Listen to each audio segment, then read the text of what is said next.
رسول اللہ صلی اللہ علیہ وسلم میرا نکاح ہو گیا ہے۔ اب آپ غور فرمائیے کہ وہ بتا رہے میرا نکاح ہو گیا ہے، آپ صلی اللہ علیہ وسلم یہ نہیں پوچھتے کہ مجھے کیوں نہیں بلایا۔ آج ہمارے یہ ٹرینڈ بھی ہے نا کہ بڑی اونچی شخصیت سے ہمیں نکاح پڑھانا ہے، بڑی عظیم شخصیت سے ہمیں نکاح پڑھوانا ہے۔ عبد الرحمن بن عوف کا نکاح ہو گیا رضی اللہ عنہ۔ اللہ کے رسول نے دیکھا کہ ان کے جسم پر، ان کے لباس پر کوئی خوشبو کے اثرات ہیں، پوچھا عبد الرحمن یہ کیا ہے؟ فرمایا کہ میرا نکاح ہو گیا۔ آپ نے کہا مبارک ہو۔ ہم میں سے کوئی ہوتا تو کیا کہتے؟ کارڈ بھی نہیں دیا، جھوٹے میں پوچھ ہی لیتے مجھے۔ یہ بتنگڑ ہے نہیں سنت میں، اللہ کے نبی کی زندگی میں ایشو بنایا نہیں گیا۔ تو صحابی کھڑے ہوئے، یا رسول اللہ ولیمہ کرنا ہے۔ اچھا، باقی بھائیوں سے کہا اپنے گھروں سے کچھ سامان لے کر آؤ اور اپنے بھائی کا ولیمہ سیلیبریٹ کر لو، ختم ہو گیا۔ اور کبھی ایسا بھی ہوا کہ آپ صلی اللہ علیہ وسلم کا حضرت زینب سے نکاح ہوا رضی اللہ عنہا، اور وہاں بکری موجود تھی، بکری ذبح ہوئی، اس کا سالن تیار کیا گیا، وہ کھلایا گیا۔ ٹھیک ہے، حیثیت کے مطابق آدمی ضرور کرے، لیکن یہ نمود و نمائش کا باعث بن جائے، یہاں سے فتنہ شروع ہوتا ہے، یہاں سے فساد شروع ہوتا ہے۔ بس یہ 5 باتیں بھائی، موٹی موٹی اہم باتیں۔ دینداری کو ترجیح دو، اخراجات کو کم سے کم رکھو، نکاح کا اعلان کرو، یہ وعد و نصیحت بھی ہو، مہر کی ادائیگی کر دو اور ولیمے کا اہتمام کرو۔ اب اس کے بعد جو کچھ ہے وہ ہم نے اضافے کیے۔ جہیز ایک لعنت ہے، بالکل صحیح جملہ ہے یہ، اس لیے کہ 1,20,00,000 سے زیادہ وہ لڑکیاں یا عورتیں گھروں پر بیٹھی ہوئی ہیں جن کے ماں باپ کے پاس جہیز کے لیے یا دیگر فضول رسومات کے لیے پیسہ نہیں ہے، تو ان کی بیٹیوں کی عمریں نکل چکی ہیں یا نکل رہی ہیں۔ تو لعنت نہیں تو اور کیا ہے؟ چھوٹی منگنی، بڑی منگنی، درمیانی منگنی، درمیانی بھی آ چکی ہے، مہندی اور رکن، اور ایک کمیونٹی وہ ہے جہاں 1 مہینے تقریبات چلتی ہیں۔ آپ کو ہنسی بھی آئے گی لیکن ظلم ہو رہا ہے اس معاشرے کے اندر کہ ایک دن جو ہے وہ اورنج کلر کے کپڑے پہنیں گی ساری خواتین، ان کے زیورات کے جو نگینے وغیرہ وہ اورنج کلر کے ہوں گے، اگلا دن ہوگا تو گرین کلر کا لباس ہوگا، اس سے اگلا دن ہوگا تو یلو کلر کا لباس ہوگا۔ اور یہ مذاق کی بات نہیں، یہ ہو رہا ہے اس معاشرے کے اندر۔ ایک وہ کمیونٹی جہاں آپ کو پتا ہے کہ پورا گھر سجا کے دینا پڑتا ہے۔ میرے دوست کے والد صاحب، ان کی 4 بیٹیاں تھیں، اور یہ 15-20 سال پرانی بات کر رہا ہوں، وہ بہنیں اس کی خاصی عمر میں بڑی تھیں، اس لیے پرانی بات ہے۔ ایک بیٹی ان کو 25 لاکھ روپے کی پڑی ہے، 15-20 سال پرانی کی بات کر رہا ہوں آپ، اور چوتھی بیٹی کی تیاری کے دوران ہی ہارٹ اٹیک ہو گیا۔ وہ ٹینشن تھی کہ کس طرح پورا ہوگا اس کا۔ یہ دین آسانی کے لیے آیا، مشکلات پیدا کرنے کے لیے۔ یسروا ولا تعسروا، اللہ کے نبی صلی اللہ علیہ وسلم فرماتے ہیں آسانی پیدا کرو، مشکل پیدا نہ کرو۔ اللہ کے نبی کا مشن بھی یہی تھا۔ سورہ اعراف کی آیت نمبر 157 میں بیان آتا ہے وَيَدْعُ عَنْهُمْ إِصْرَهُمْ وَالْأَغْلَالَ الَّتِي كَانَتْ عَلَيْهِمْ، اللہ کے نبی صلی اللہ علیہ وسلم تو ان کی توقع سے ان کو نجات دلاتے، ان کے بوجھوں کو دور کرتے۔ لیکن آج یہ نکاح بوجھ بن چکا ہے اس معاشرے میں، اور معاف کیجیے گا اگلا جملہ ذرا تلخ ہے، اس معاشرے میں نکاح مشکل ہو گیا آج۔ یہ بتنگڑ ایک لسٹ بنی پڑی ہے اس کی، 5 سالہ منصوبہ، 3 سالہ منصوبہ۔ ہاں، زنا کرنا بہت آسان ہے اس معاشرے میں، ساری جوانی آج وہ لٹ رہی ہیں، ضائع ہو رہی ہیں۔ اور ایک وہ زنا جسے میں اور آپ زنا سمجھتے ہیں، لیکن اس سے پہلے بھی ایک شے ہے۔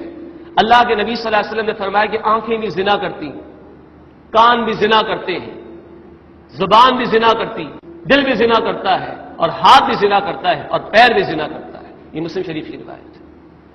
سمجھ سکتے ہیں میں کیا عرض کرنا چاہ رہا ہوں؟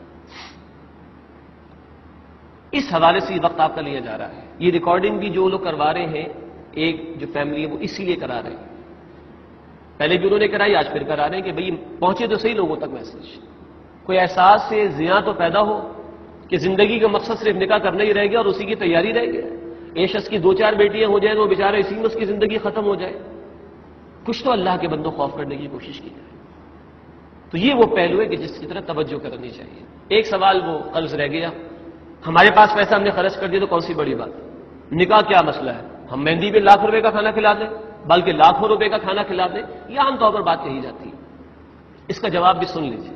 جس ماحول میں آج میں اور آپ زندگی بسر کر رہے ہیں، جس شہر میں اور آپ رہ رہے ہیں، آپ اپنے اپنے علاقوں میں دیکھتے ہیں کہ یوٹیلیٹی سٹورز کے باہر لائنیں لگی ہوتی ہیں، دیکھا ہے نا آپ؟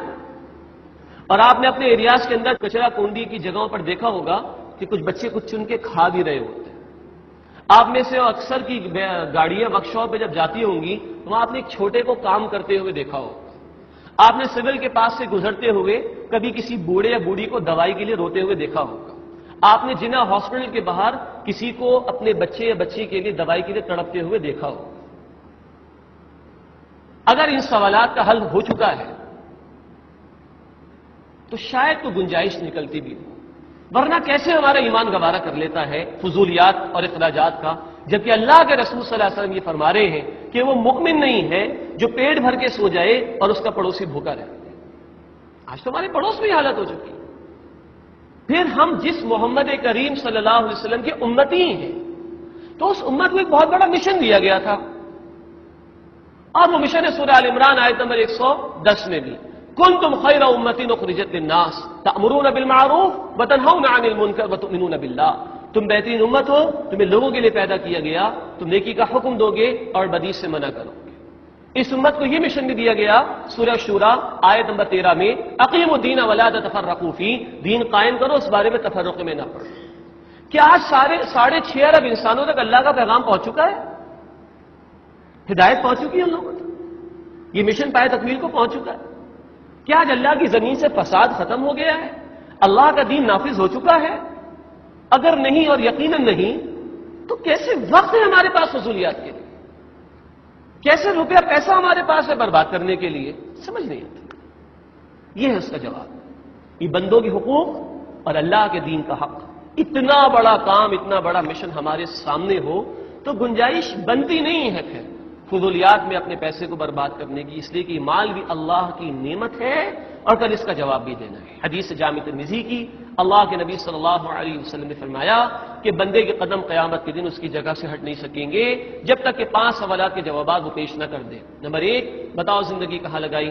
نمبر 2، بتاؤ جوانی کہاں کھپائی؟ نمبر 3، بتاؤ مال کہاں سے کمایا؟ نمبر 4، بتاؤ مال کہاں خرچ کیا؟ جواب دینا ہے۔ وی آر ناٹ فری، آزاد نہیں، پابند ہے۔